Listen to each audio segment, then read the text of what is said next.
सुप्रभात दर्शक बंधु आज अगस्ट 30 तारिख शनिवार चलतु नजर पकेबा आज देश विदेश प्रमुख खबर गुड़िक किंतु ता पूर्व जदि आपण मैंने आम वीडियो को लाइक करना आम वीडियो को लाइक करी कमेंट रे निजर मतामत दिंतु एसत आम चैनल को सब्सक्राइब करी पाखरे थिबा बेल आइकन को प्रेस करंतु। चांदा आदायकारी उपरे हेब कड़ा कार्यानुष्ठान हेल्पलाइन नंबर जारी कले डीसीपी। पार्वण समय चांदा आदायकारी उपरे हेब कठोर कार्यानुष्ठान सबु जिलार एसपी को निर्देश देले पुलिस महानिर्देशक। असामाजिक कार्यकलाप रोकने सीसीटीवी एवं ड्रोन व्यवहार हेब सेपरी संदिग्ध मानक उपरे कड़ा नजर रखाजिबो बोली कहिसंती पुलिस डीसी। तेबे पार्वण ऋतुरे किछि व्यक्तिविशेष बेआईन चांदा आदाय करी पूजा उत्सव पालन करने भली घटना विभिन्न समय रे नजर को आसुछि। याकू दृष्टि रखी चलित वर्ष चांदा आदाय को संपूर्ण बंद करने सह चांदा आदायकारी विरोध में दृढ़ कार्यानुष्ठान ग्रहण करने को समस्त जिला एसपी को कड़ा निर्देश दिया। सेपरी कटक रे बेआईन चांदा आदायकारी को साबाड़ पर स्वतंत्र पदक्षेप ग्रहण करिछि पुलिस। कटक डीसीपी एने सोशल मीडिया प्लाटफॉर्म रे अवगत करछंती। तेबे डीसीपी कहछंती जे केही बलपूर्वक चांदा मागिले पुलिस को फोन करी जणातु। एथिपाई फोन नंबर मध्य जारी करिछि कटक कमिश्नरेट पुलिस। भय न करी फोन करी जणेबा पई जनसाधारण को डीसीपी अपील करिछंती। तेबे कॉल करबा को चाहतुवा व्यक्ति दुईटी मोबाइल नंबर जथा 7328077324 एवं 8480513007 रे फोन करंतु। अभियोगकारी ना गोपन रखी दृढ़ कार्यानुष्ठान ग्रहण कराजिबो बोली चेतावनी दिया जायछि। सेप्टेम्बर 3 रे नुआ परिचालना कमिटीर प्रथम बैठक गठन हेब सब कमिटी। सेप्टेम्बर 3 तारिख रे अनुष्ठित हेब नूतन श्रीमंदिर परिचालना कमिटीर प्रथम बैठक। श्रीमंदिर परिचालना कमिटीर स्थायी सभापति गजपति महाराजंकर अध्यक्षतार अनुष्ठित हेब एही बैठक। प्रथम बैठक रे नूतन कमिटी सदस्यों को स्वागत कराजिबा सह एक सब कमिटी गठन कराजिबो। गत मे मास 26 तारिख रे अनुष्ठित होइतबा श्रीमंदिर परिचालना कमिटीर उच्चस्तरीय प्रशासनिक बैठकर विवरणी को दृढ़ीकरण कराजिबा एथिसहित आसंता 15 तारिख रे नाटमंडप धाड़ी दर्शन व्यवस्था लागू नै होई पारे आलोचना। तेबे रत्न भंडारर अलंकार स्थानांतरण और गणति मणति नै आलोचना होई पारे। सेप्टेम्बर 2 तारिख रे हेब 36 निजोग बैठक। यह परदिन अर्थात 3 तारिख रे चंद्रग्रहण नीति निर्घंट को मोहर मारिब नूतन परिचालना कमिटी। पुणी शिक्षकों असदाचरण अभियोग 7 छात्री देले लिखित अभियोग।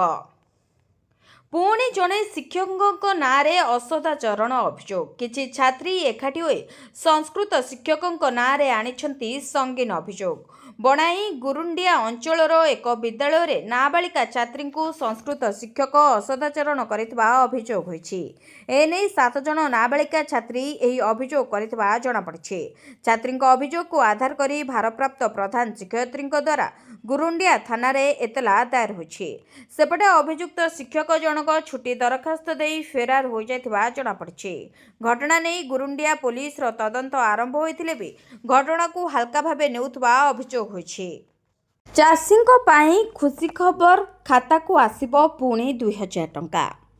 पीएम किसान रो 20तम किस्ती चाषी खाता को आसीथिबा बेले पीएम किसान रो 21तम किस्ती को नै एबे पुणी चर्चा जोर धरिछि जहाँकि चाषी पाई एक खुशी खबर। तेबे चाषी को आर्थिक स्तर रे सुदृढ़ करबा पे सरकार वर्ष को 6000 टंका चाषी खाता को पठाउचंती। प्रति 4 मास रे 2000 टंका लेखाए चाषी खाता को आसुछि। तेबे 20तम किस्ती अगस्ट 2 तारिख रे चाषी खाता को आसीथिबा बेले एबे 21तम किस्ती चाषी खाता को आसबो बोली जातीय गणमाध्यम रे चर्चा जोर धरिछि। तेबे एही टंका अक्टोबर रु डिसेम्बर भितरे चाषी खाता को आसबो बोली चर्चा हेउछि किंतु एने सरकार पक्षरु कोनोसी विज्ञप्ति प्रकाश पाइनी। तेबे चाषी को आर्थिक स्तर रे सुदृढ़ करबा पे वर्ष को 6000 टंका जोगाई दउछंती केंद्र सरकार। तेबे प्रति 4 मास रे 3टी किस्ती रे चाषी खाता को एही टंका आसुछि।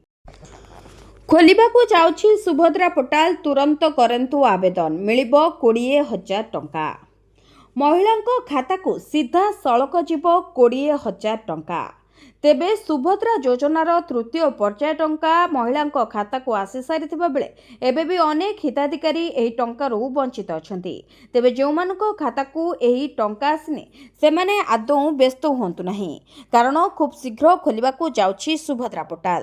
ତେବେ ଯଦି ଆପଣ ଯୋଗ୍ୟ ହିତାଧିକାରୀ ହୋଇଥିବେ ଏବଂ କୌଣସି କାରଣବଶତଃ ଆପଣଙ୍କ ଖାତାକୁ ଟଙ୍କା ଆସିନଥିବ, ତାହେଲେ ଆପଣ ପୁଣି ଥରେ ସୁଭଦ୍ରା ପୋର୍ଟାଲରେ ଆବେଦନ କରିପାରିବେ। ଏଥିସହିତ ଆପଣ ସିଧାସଳଖ 20,000 ଟଙ୍କା ପାଇପାରିବେ। ସେହିପରି ଯେଉଁମାନଙ୍କୁ 21 ବର୍ଷ ହୋଇସାରିଛି ସେମାନେ ନୂତନ ଭାବରେ ମଧ୍ୟ ସୁଭଦ୍ରା ଯୋଜନାରେ ଆବେଦନ କରିପାରିବେ। ତେବେ ଖୁବ୍ ଶୀଘ୍ର ଖୋଲିବାକୁ ଯାଉଛି ସୁଭଦ୍ରା ପୋର୍ଟାଲ। ସୁଭଦ୍ରା ପୋର୍ଟାଲ ଖୋଲିବା ପରେ ଆପଣ ଜନସେବା କେନ୍ଦ୍ରରେ ଯାଇ ସୁଭଦ୍ରାରେ ଆବେଦନ କରିପାରିବେ ଏବଂ ସିଧାସଳଖ ଆପଣଙ୍କ ଆକାଉଣ୍ଟକୁ 20,000 ଟଙ୍କା ଯିବ। ଭିଡ଼ିଓଟିକୁ ଶେଷ ଯାଏ ଦେଖିଥିବାରୁ ଆପଣଙ୍କୁ ଧନ୍ୟବାଦ। ଯଦି ଆପଣମାନଙ୍କୁ ଆମ ଭିଡ଼ିଓଟି ଭଲ ଲାଗୁଛି ତାହେଲେ ଭିଡ଼ିଓକୁ ଲାଇକ୍ କରି କମେଣ୍ଟ କରିବାକୁ ଭୁଲିବେ ନାହିଁ। ଏଥିସହିତ ଆମ ଚ୍ୟାନେଲକୁ ସବସ୍କ୍ରାଇବ୍ କରି ପାଖରେ ଥିବା ବେଲ୍ ଆଇକନକୁ ପ୍ରେସ୍ କରିବେ। ବଦଳିବ ମହାପ୍ରଭୁ ଲିଙ୍ଗରାଜଙ୍କର ନୀତିକାନ୍ତି। ସେପ୍ଟେମ୍ବର 7ରେ ପୂର୍ଣ୍ଣ ଚନ୍ଦ୍ରଗ୍ରହଣ ହେବ। ଏହି ଅବସରରେ ଶ୍ରୀଲିଙ୍ଗରାଜଙ୍କର ନୀତି ନିର୍ଘଣ୍ଟରେ ପରିବର୍ତ୍ତନ କରାଯିବ। ପ୍ରାତଃରୁ ଦୈନିକ ନୀତିକାନ୍ତି, ମଙ୍ଗଳ ଆଳତି, ଅବକାଶ, ଦର୍ଶନ ଆଦି ନୀତି ଯଥାବିଧି ଅନୁଷ୍ଠିତ ହେବ। ଅପରାହ୍ନ 12:57 ସୁଦ୍ଧା ସମସ୍ତ ନୀତିକାନ୍ତି ସମାପନ କରାଯିବ। ସେହିପରି ମଧ୍ୟରାତ୍ରି 1:27ରେ ସର୍ବମୁଖ୍ୟ ହେବ। ହେଲେ ଏହା ପୂର୍ବରୁ ମହାପ୍ରଭୁ ଲିଙ୍ଗରାଜଙ୍କର ସେବାୟତମାନେ ବିନ୍ଦୁସାଗର ଅଭିମୁଖେ ଶୋଭାଯାତ୍ରାରେ ନେବେ। ସେଠାରେ ଦିଅଁଙ୍କର ଗ୍ରହଣ ସ୍ନାନ ସମ୍ପନ୍ନ କରାଯିବ। ସ୍ନାନ ସମ୍ପନ୍ନ ପରେ ପ୍ରଭୁ ଲିଙ୍ଗରାଜଙ୍କୁ ମନ୍ଦିରକୁ ଯାତ୍ରା କରିବେ। ମନ୍ଦିରରେ ପହଞ୍ଚତ୍ୱ ପରେ ମହାପ୍ରଭୁଙ୍କୁ ଗ୍ରହଣ ଭୋଗ ଲାଗି କରାଯିବ। ଏନେଇ ପୂଜାପଣ୍ଡା ନିଯୋଗ ସମ୍ପାଦକ ସଚ୍ଚିକାନ୍ତ ପୂଜାପଣ୍ଡା ସୂଚନା ଦେଇଛନ୍ତି। ଏହାପରେ ଶିଳା ବ୍ରହ୍ମ ଏବଂ ରୋଷରେ ମହାସ୍ନାନ ଦିଆଯାଇ ଦହି ପଖାଳ କରାଯାଇ ବଡ଼ ସିଂହାର ହୋଇ ମନ୍ଦିର ପହୁଡ଼ ପଡ଼ିବ। ଗ୍ରହଣ ପୂର୍ବରୁ ଶ୍ରୀଜୀଉଙ୍କ ପ୍ରାୟ ସମସ୍ତ ନୀତିକାନ୍ତି ଶେଷ କରାଯାଇଥାଏ। ଗ୍ରହଣ ଲାଗିବା ସମୟରେ ଠାକୁରଙ୍କର ଗ୍ରହଣ ନୀତିକାନ୍ତି ପରମ୍ପରା ଅନୁଯାୟୀ ଅନୁଷ୍ଠିତ ହୋଇଥାଏ ବୋଲି ପୂଜାପଣ୍ଡା କହିଛନ୍ତି। ରହସ୍ୟ ବଢ଼ାଉଛି ଆଇନଜୀବୀଙ୍କ ଆତ୍ମାହୁତି ଘଟଣା କାହିଁକି ନେଲେ ଏତେ ବଡ଼ ଚରମ ପଦକ୍ଷେପ? ରାଜଧାନୀରେ ନିଜ ଦେହରେ ନିଆଁ ଲଗାଇ ଦେଲେ ଆଇନଜୀବୀ। ମଞ୍ଚେଶ୍ୱର ଥାନା ପାଣ୍ଡ୍ରା ଅଞ୍ଚଳରେ ଘଟିଛି ଏଭଳି ଏକ ଅଭାବନୀୟ ଘଟଣା। ମୃତକ ହେଲେ 46 ବର୍ଷୀୟ ଦୀପକ ସାହୁ। ପେଶାରେ ଦୀପକ ଜଣେ ଆଇନଜୀବୀ। ତେବେ ସେ ଛାତ ଉପରକୁ ଗରମ ଲାଗୁଛି କହି ଯାଇଥିଲେ, କିନ୍ତୁ ସେଠାରୁ ଆଉ ସେ ଫେରି ନଥିଲେ।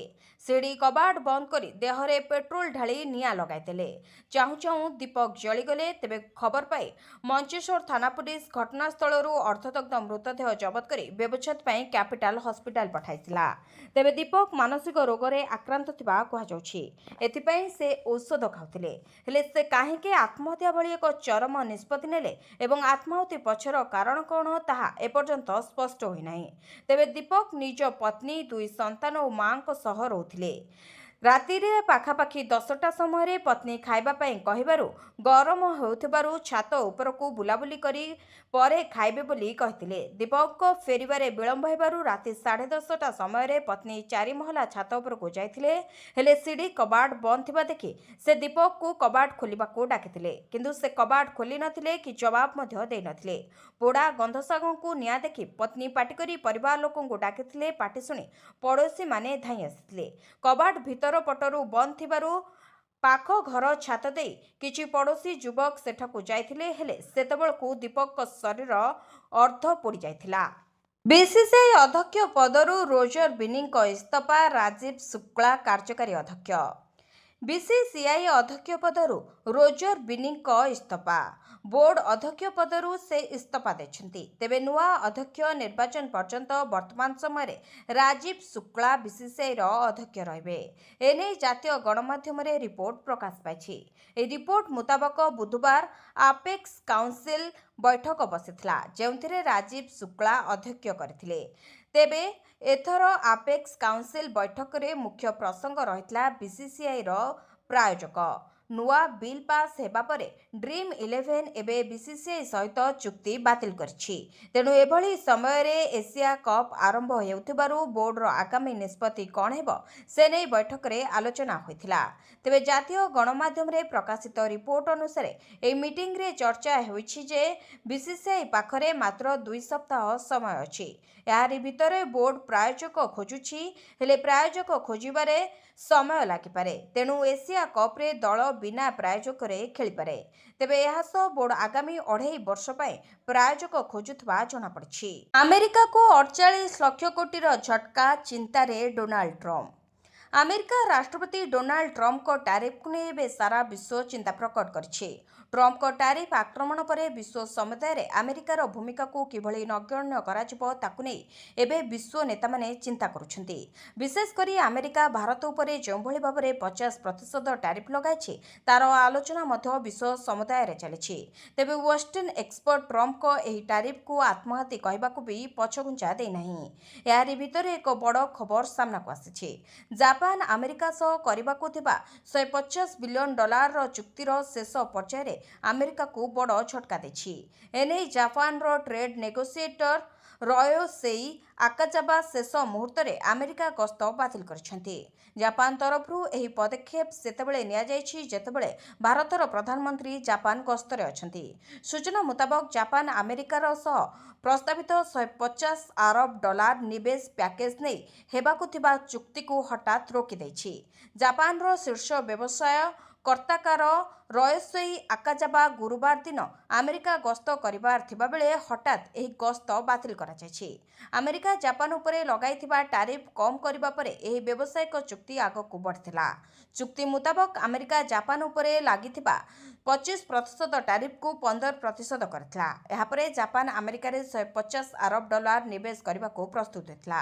କିନ୍ତୁ ଏହାରି ମଧ୍ୟରେ ଜାପାନର ଗଣମାଧ୍ୟମ କ୍ୟୁଦେ ନ୍ୟୁଜ୍ କହିଛି ଯେ ଏପର୍ଯ୍ୟନ୍ତ ସ୍ପଷ୍ଟ ହୋଇନାହିଁ କି ଅକାଜାବା ପୁଣି ଥରେ ଆମେରିକା ଗସ୍ତ କରିବେ କି ନାହିଁ। ସେପଟେ ରୟଟର୍ସ କହିଛି ଯେ ଅକାଜାବା ଆସନ୍ତା ସପ୍ତାହରେ ଆମେରିକା ଗସ୍ତ କରିପାରନ୍ତି।